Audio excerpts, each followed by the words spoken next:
Good evening, everyone. It's Steve Lookner coming to you from Right Side Broadcasting with breaking news.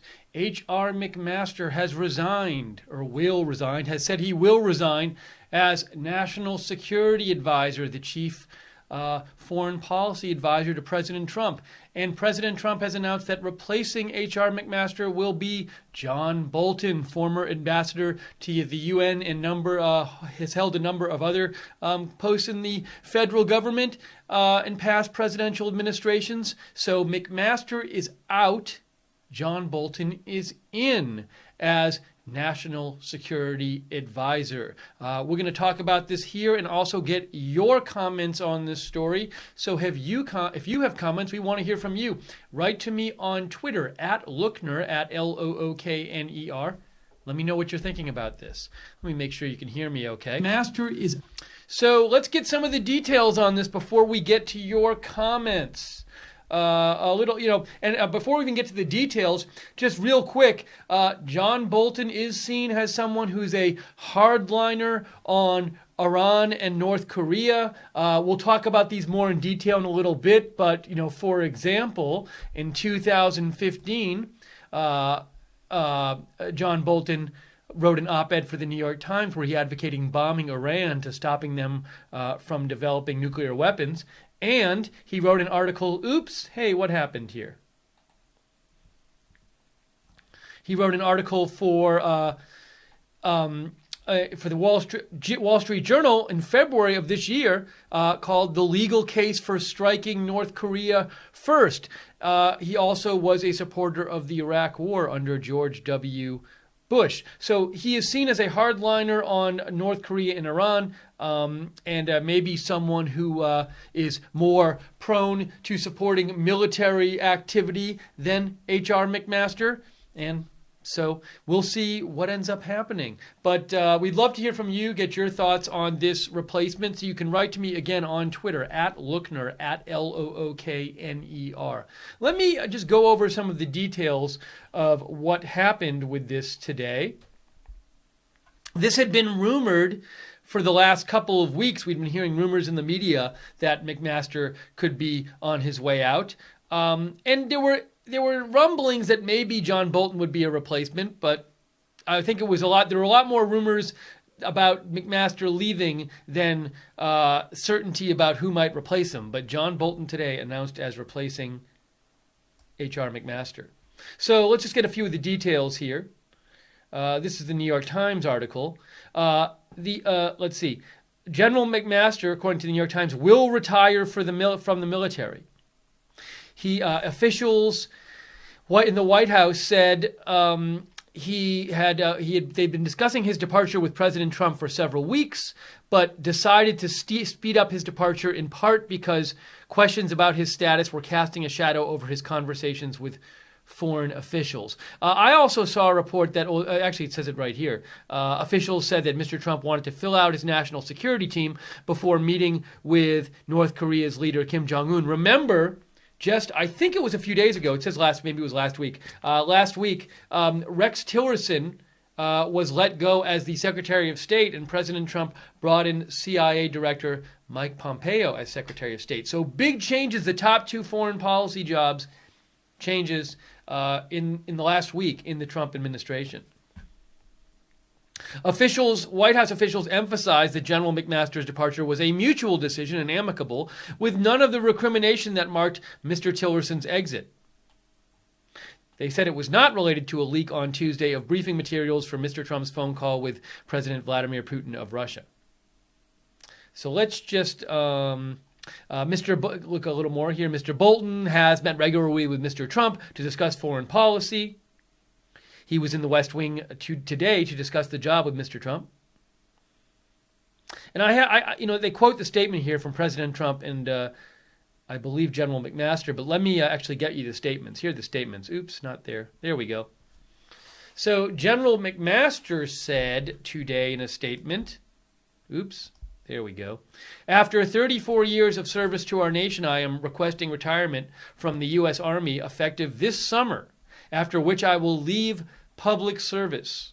Throughout my career, it has been my greatest privilege to serve alongside extraordinary service members and dedicated civilians. I am thankful to President Donald J. Trump for the opportunity to serve him and our nation as National Security Advisor. I am grateful for the friendship and support of the members of the National Security Council who work together to provide the President with the best options to protect and advance our national interests. I am especially proud to have served alongside the men and women of the National Security Council staff who established a strong foundation for protecting the American people, promoting American prosperity, achieving peace through strength, and advancing American influence. I know that these patriots will continue to serve our president and our nation with distinction. And President Trump said, H.R. McMaster has served his country with distinction for more than 30 years. He has won many battles, and his bravery and toughness are legendary. General McMaster's leadership of the National Security Council staff has helped my administration accomplish great things to bolster America's national security. He helped develop our America First national security strategy, revitalize our alliances in the Middle East, smash ISIS, bring North Korea to the table, and strengthen our nation's prosperity. This work and those achievements will ensure that America builds on its economic and military advantages. I thank General McMaster and his family for their service and wish them the very best. Now, I want to point out here that General McMaster and President Trump have agreed on a number of policies. So, for example, there was an agreement they had over Afghanistan where McMaster wanted to send troops in more than President Trump did. What else was there that I was thinking? Oh, the Iran deal. Actually, hang on a second. The Iran deal, that is something. Here we go. This is what I want to be on. The Iran deal.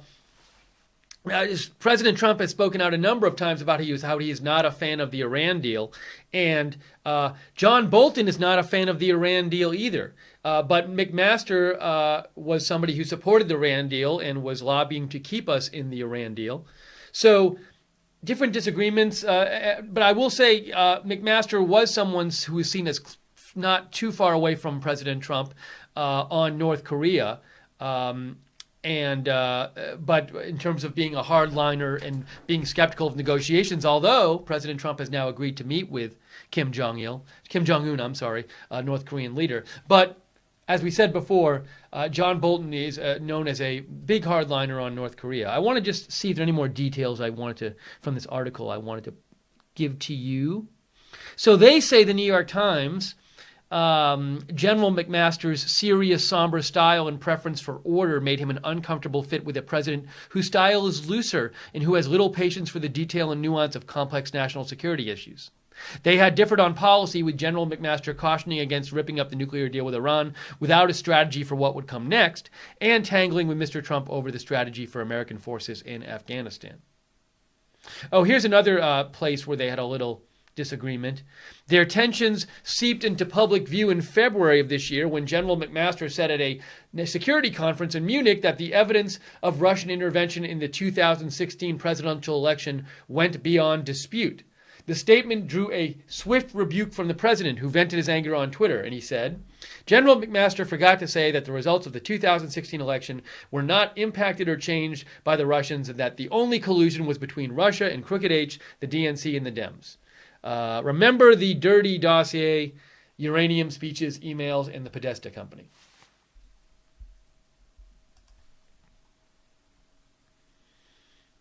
Let's see. Another thing I want to point out from this New York Times article, it says, General McMaster carried out a slow-rolling purge of hardliners at the National Security Council who had been installed by his predecessor, Mike Flynn, and were allied ideologically with Stephen K. Bannon, Mr. Trump's former chief strategist, earning the ire of conservatives who complained that McMaster's moves represented the foreign policy establishment reasserting itself over a president who had promised a different approach. Ian Lane made a donation, said, keep up the great work. Thank you, Ian. Yes, we are viewer-supported here. Your donations are what keeps us on the air, so if you like having an alternative to the mainstream media and you want to support Right Side Broadcasting, you can do what Ian Lane did. Go to the bottom of the YouTube chat, click on the dollar sign at the bottom of the YouTube chat, little gray dollar symbol there, or go to rsbn.tv/donate, rsbn.tv/donate. And thank you to our moderators. We have Guinevere, Lingine, and JC right now in the YouTube chat, and Common Sense and Gleno on the website. Hey, I want to talk a little bit about John Bolton, his background. So he's replacing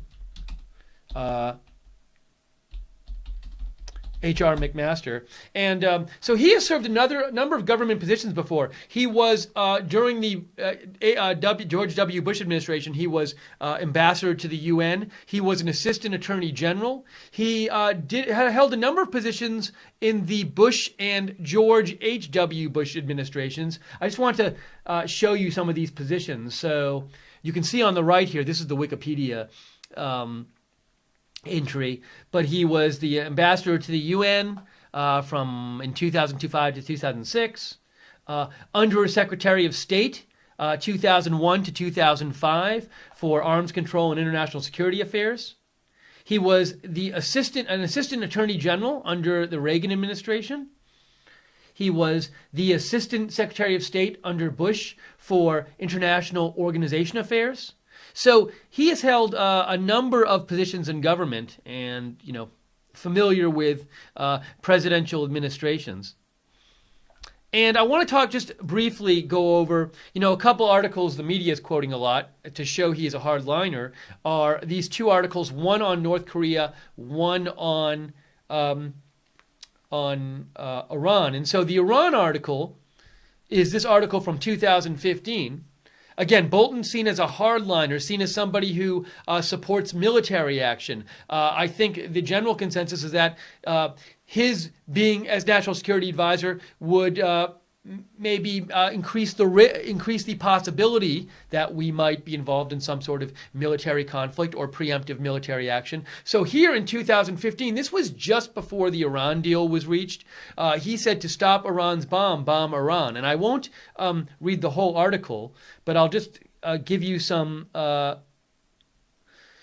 He's talking about nuclear proliferation. I'll give you some samples of it. Failing to act in the past is no excuse for making the same mistakes now. He says, as in other nuclear proliferation cases like India, Pakistan, and North Korea, America and the West were guilty of inattention when they should have been vigilant. Let's see here. Where does he get to the stuff about how we need military action?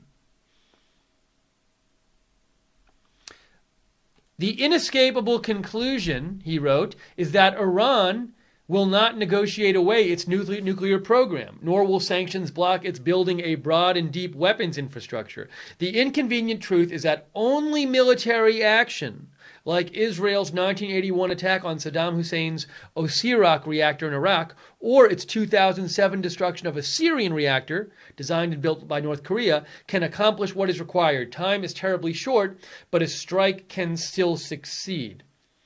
Now, this is not, he didn't write this yesterday. He wrote this in 2015 before the Iran deal was completed, although John Bolton is not a fan of the Iran deal. So this suggests that I haven't heard from John Bolton in the last couple days on this, but suggests that he might still hold a view where he supports military action against Iran.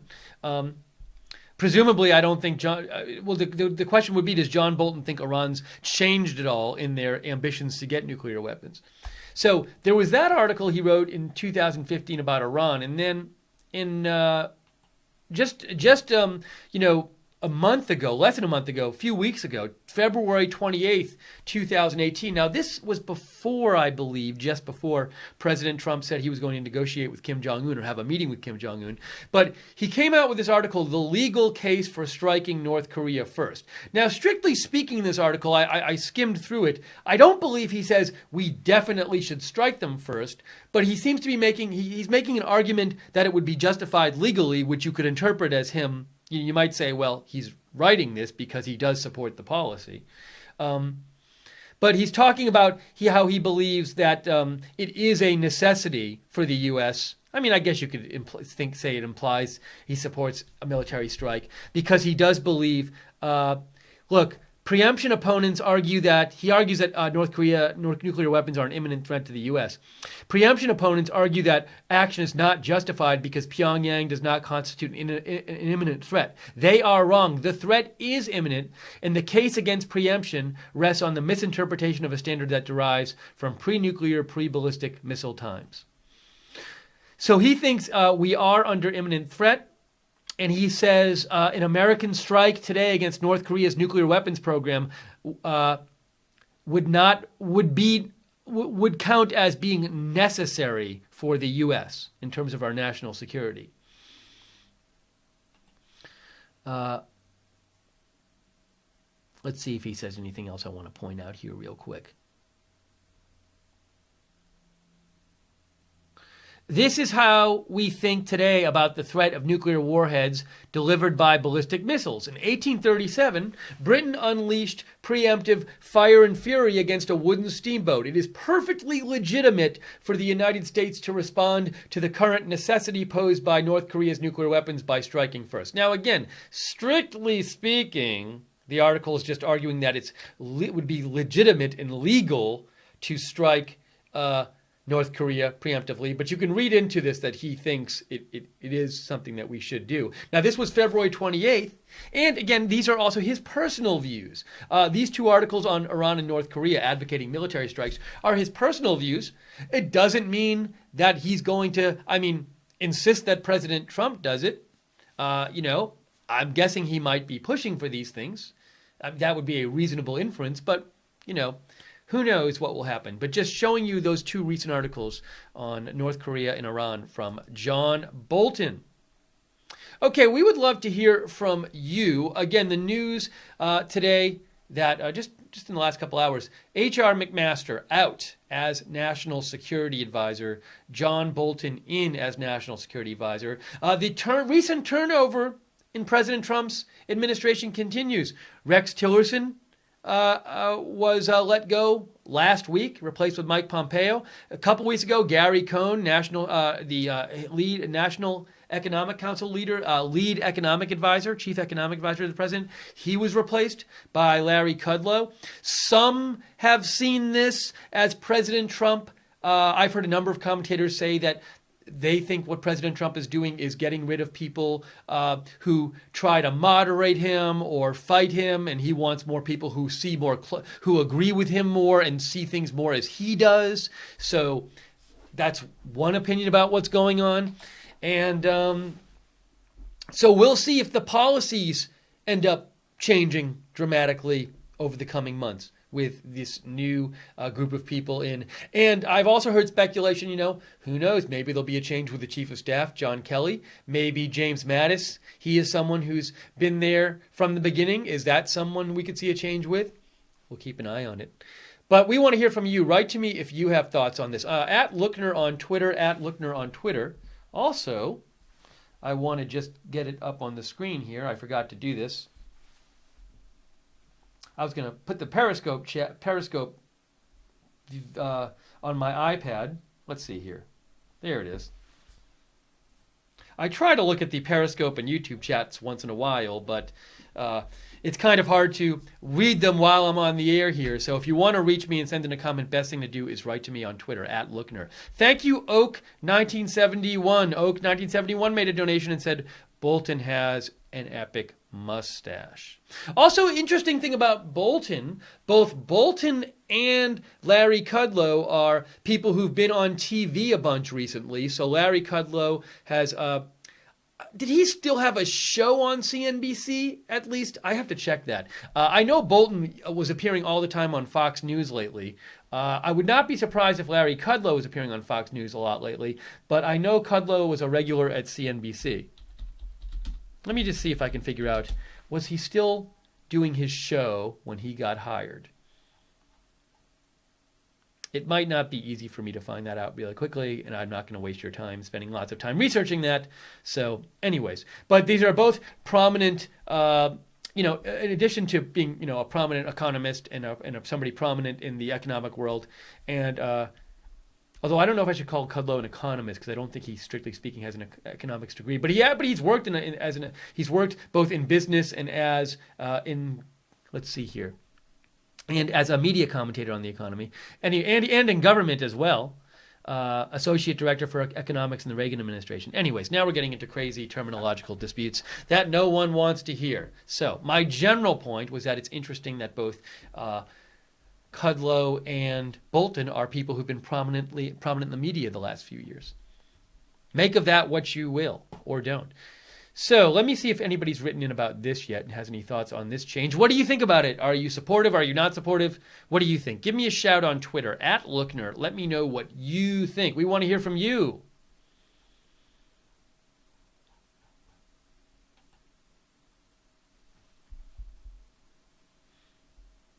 Oh, Kekistani wrote in the chat room, no statement from Bolton, ? You know, Bolton did an interview on Fox News about an hour ago. Let's see if I can find you any of the Bolton quotes.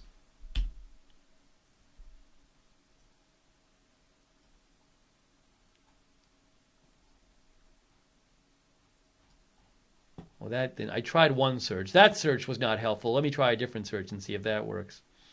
But I know he did an interview on Fox News. Ooh, is this a little summary of it, maybe? Let's see.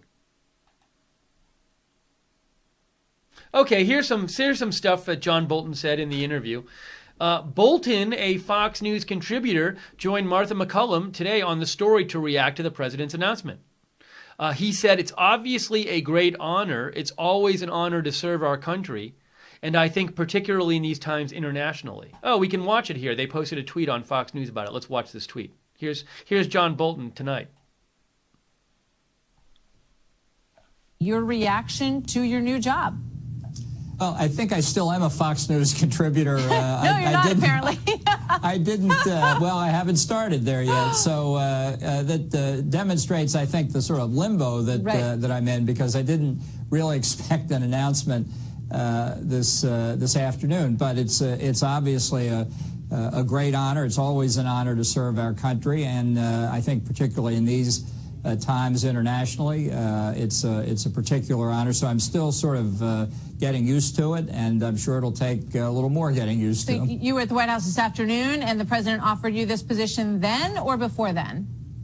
Well, it came to a conclusion this afternoon, and but as I say, there's still a transition. I look forward to working with HR and his team and the other senior members of the president's team on national security, and I have no doubt there's a lot of work to do, and so I'll be devoting myself to getting ready to fill in for HR. Just to be clear, so H.R. McMaster has said he will resign and Bolton is taking his place. I'm not sure exactly when that's going to happen. I would presume soon. Hey, let's see if there's anything else in this article. Oh, here's another post from Fox. It says McCullum tonight asked John Bolton about Trump's congratulatory call to Russian President Vladimir Putin after winning his election Tuesday. Let's hear what John Bolton had to say about this. So in terms of the substance of that discussion with Vladimir Putin, your thoughts on the fact that the president did congratulate him on his election? I don't consider it a significant point one way or the other, really. I've said congratulations to a lot of people, foreign diplomats and officials.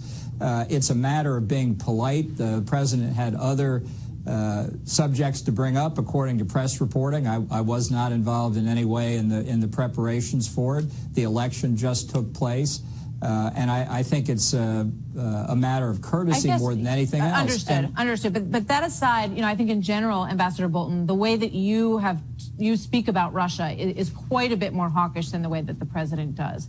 In fact, just in terms of being outspoken on this recent poisoning, you talked about the fact that chemical weapons poisons were used against Russians in London, and that is something that needs a very forceful response.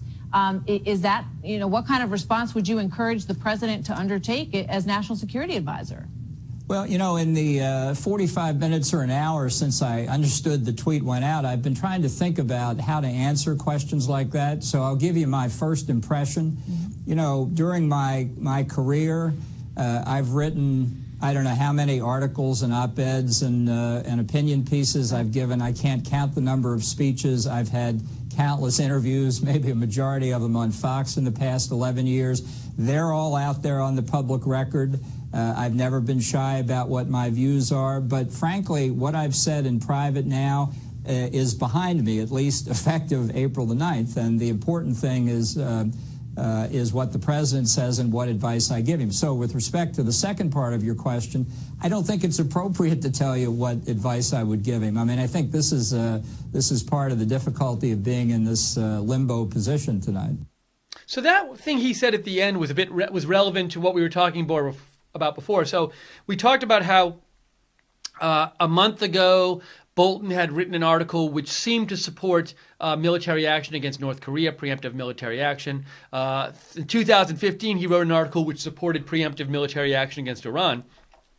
And we were saying, so can we definitely say he'd advise President Trump to do those things now? And what he says there, Martha McCollum asked him and said, you've been more hawkish, you seem to be more hawkish than the president is on Russia. And he said, look, forget what I said about the past. Forget what I said in the past. Now I'm going to be advising the president. And he basically said, don't assume, that what I've said in the past is going to be what I tell the president to do now. So he seemed to be saying, I'm not committed to my previous policies to, definitely adopting them and telling the president to do those things. So he said it. Now maybe he will stick to his previous policies and push for those, but we don't know. And something else here I want to point out that he said tonight is he said he was outraged with a memo, with that leak that came out that before President Trump's call with Vladimir Putin, he was given notes that said, do not congratulate. And he said, what Bolton said about this is he said, it recalled earlier in the administration when somebody was leaking transcripts of the president's conversations with foreign leaders. It's completely unacceptable. You cannot conduct diplomacy. You cannot expect other foreign leaders to be candid and open in their conversations with the president if some munchkin in the executive branch decides they're going to leak the talking points or the transcript or any other aspect of it. He said there should be bipartisan agreement that leaking of this sort is simply unacceptable. So there you go.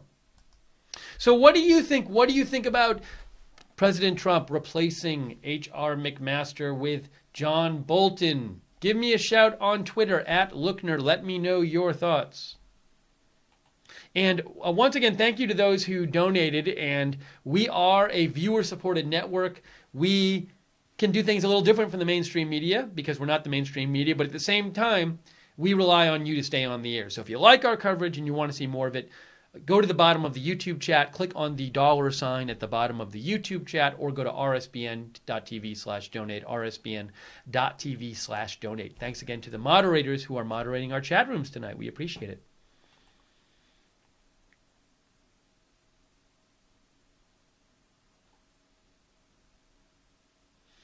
LT says, Trump is all about drain the swamp. Isn't Bolton swampish? This is a good question, LT. I'll put it up on the screen just so people can see the question. This is a good question, LT. Now, my thoughts on this, LT, are, look, on the one hand, you might say, isn't Bolton swampish because Bolton has served in past administrations? He served in the Reagan administration. He served in the Bush administration, in both Bush administrations. So if your definition of swampish includes having served in past administrations, that would include John Bolton. But he's also been seen as someone who doesn't fit the traditional Department of State positions in his policies over the last few decades. As I said before, he's he is generally seen as very hardline, much more hardline than the norm on North Korea and Iran. He's rubbed some people the wrong way. So I don't think in that sense he's someone who's seen as a very establishment figure. I think a lot of the establishment might not like, foreign policy establishment might not like John Bolton, or at least might not agree with him on a lot of things. So sort of depends on how you define swamp. But a good question.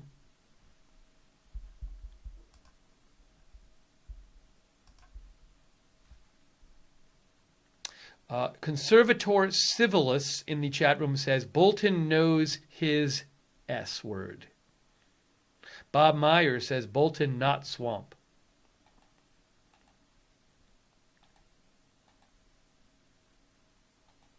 While I have a second, I'm going to check what's going on in the Facebook chat too, because I haven't even gotten a chance to peek at that yet. Oak 1971 made a nice donation and said, "Nice shirt and tie, Steve." Thank you, Oak 1971. Hey, if I get donations for the shirt and tie for the network, I'll wear it every day.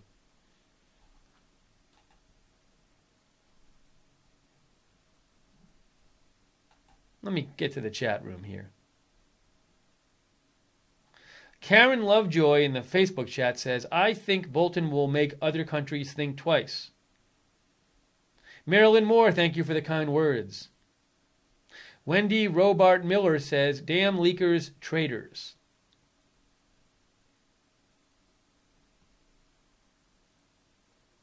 Adrienne Chevalier says, "Martha McCullum is a good interviewer. She is very level-headed." Tree Beardicus wants me to wear this shirt every day and tie. I don't know. I think that would get boring. All right, we're going to spend a few more minutes taking your comments about John Bolton replacing H.R. McMaster as National Security Adviser. Get your comments in now, or you might not have a chance. Write to me on Twitter, at Lookner, at Lookner. Also, you can follow me on Twitter. I post about breaking news all of the time, even when I'm not on the air, so you can follow me on Twitter. And also, be sure if you want to know when Right Side Broadcasting is coming on the air with these live videos. They can be at any hour. We came on at like 4 in the morning to cover the whole situation with the, well, I guess you could say capture, with the Austin bomber blowing himself up. But we covered that, at the middle of the night. So if you want to know when we're coming on the air, subscribe to us on YouTube. Click the notifications bell. Follow us on Facebook. On Twitter, we're at RSB Network. And on Periscope, we are at RSBN TV. Hello to everybody watching on all of those platforms.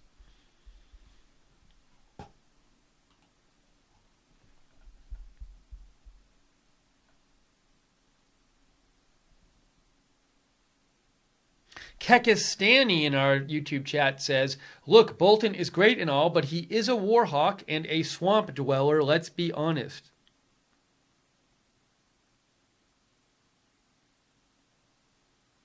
So it seems like a spirited discussion going on in our YouTube chat right now about John Bolton. We always like to see spirited discussions, but we appreciate our moderators keeping them from getting overly spirited, if you know what I mean.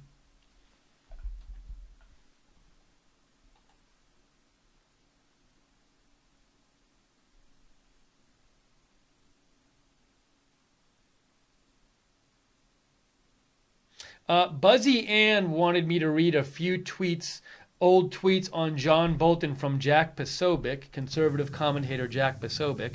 So one of them said, Buzzy Ann... Whoa, hold on a second. How did that happen? What just happened there?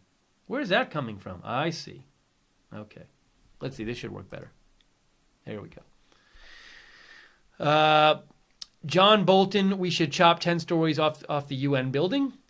John Bolton at the UN was like when Nigel Farage went to the EU, and Bill Kristol hates John Bolton. That's good enough endorsement for me. So Jack Posobiec, conservative commentator and Trump fan, is a fan of John Bolton.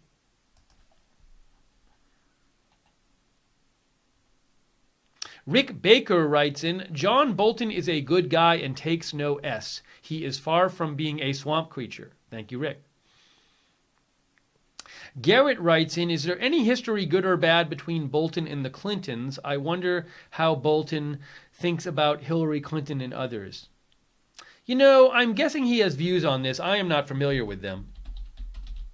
I know, he certainly wasn't a fan of Bill Clinton's deal with North Korea because he thinks, we've allowed North Korea to develop their nuclear weapons program, and at this point he thinks they're a threat to us. And he wrote an article a month ago, which seemed to imply that we should be striking North Korea preemptively, doing a military strike. But I do not, off the top of my head, I am not familiar with his interaction with the Clintons. Let's see. Let me see if I see anything. I did a quick. I remember reading something about him thinking about something about Hillary Clinton having an illness or something. Let me see if I can find that. I don't know where I remember seeing that.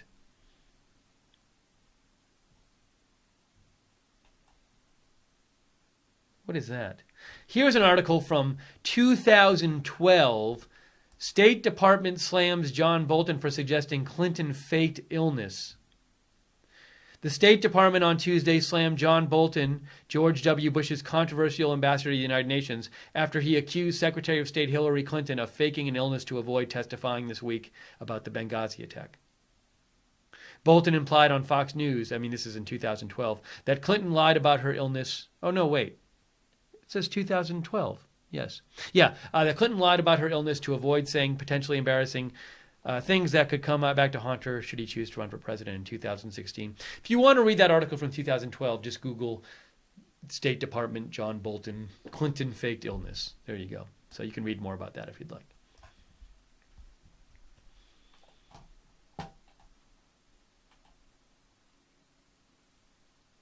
Paul Nealon writes, he is the worst possible choice for NSA. Resurrecting a Bush relic for foreign policy? Do you want more pointless wars? So Paul Nealon, our viewer, is not happy with John Bolton. He thinks he might get us into more pointless wars.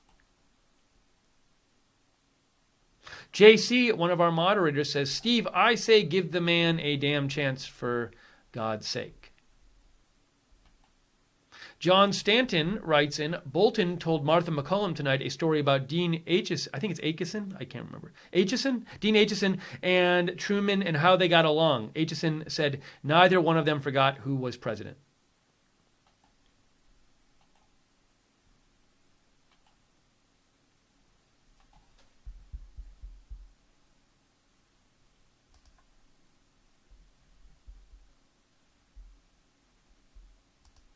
Pam Peacock in the YouTube chat says, we finally have someone in the UN who stands up for our interest. KBP69 in Periscope says, Bolton will do as told. Dark Time Patriot says, John Bolton is a great patriot. He will right the ship. Hey, Ethel says, is the government going to shut down tonight? I think so. They already reached a budget agreement. I haven't heard that anything's gone wrong with that. I don't know if it's passed all the way through yet or not, but I haven't heard that there's going to be a shutdown. Let me just do a quick search.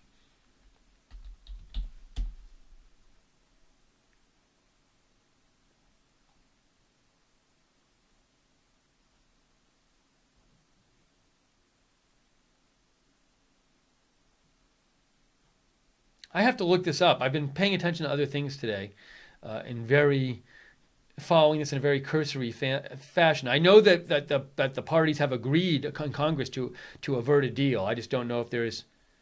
so Chad Pergram from Fox tweeted this out 12 hours ago.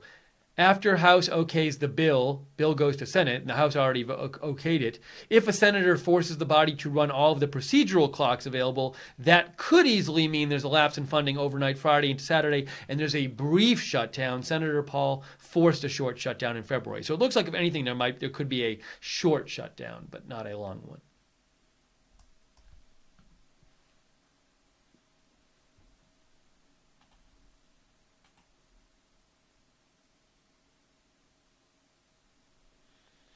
Okay, I think at this point we have gotten to all of your comments, so we are going to wrap up this stream.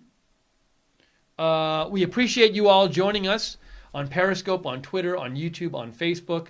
Thank you for writing in your comments and sharing them with us. Thank you to our moderators, JC, Lynn, Jean, and Guinevere, and Common Sense and Gleno on the website.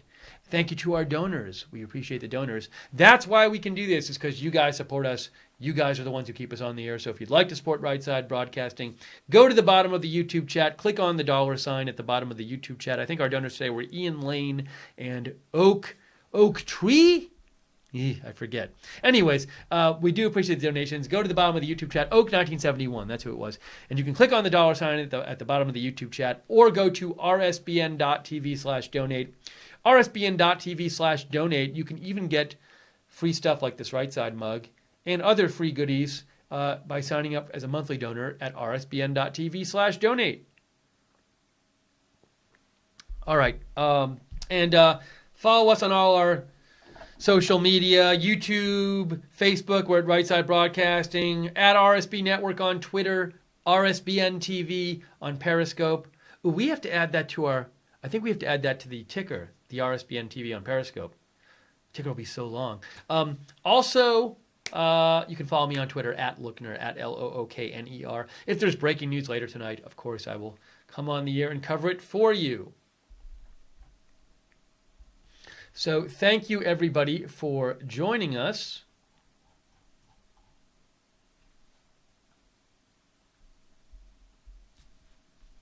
Thank you to our viewers saying thank you. Also, Light Switch, thank you. Thank you, Pam Peacock. Thank you, Kekastani. Thank you, Jason Thornton. Thank you, Tia Marie.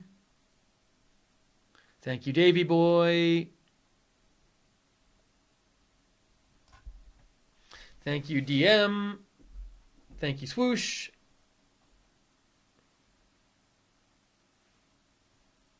Thank you in the Facebook chat, Jean Marie McLaughlin.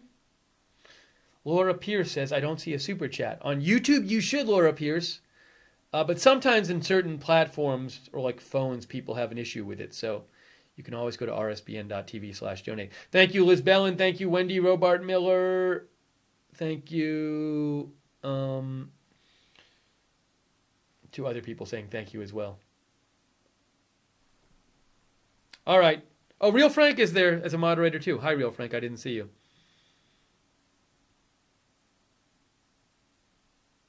Okay, that's going to be it for this stream. Thanks for joining us. We hope you have a great evening. And if there's breaking news, we will, of course, see you for that. So for now, I'm Steve Lookner. This is Right Side Broadcasting. Have a great night, and we'll see you soon with more news here at RSBN.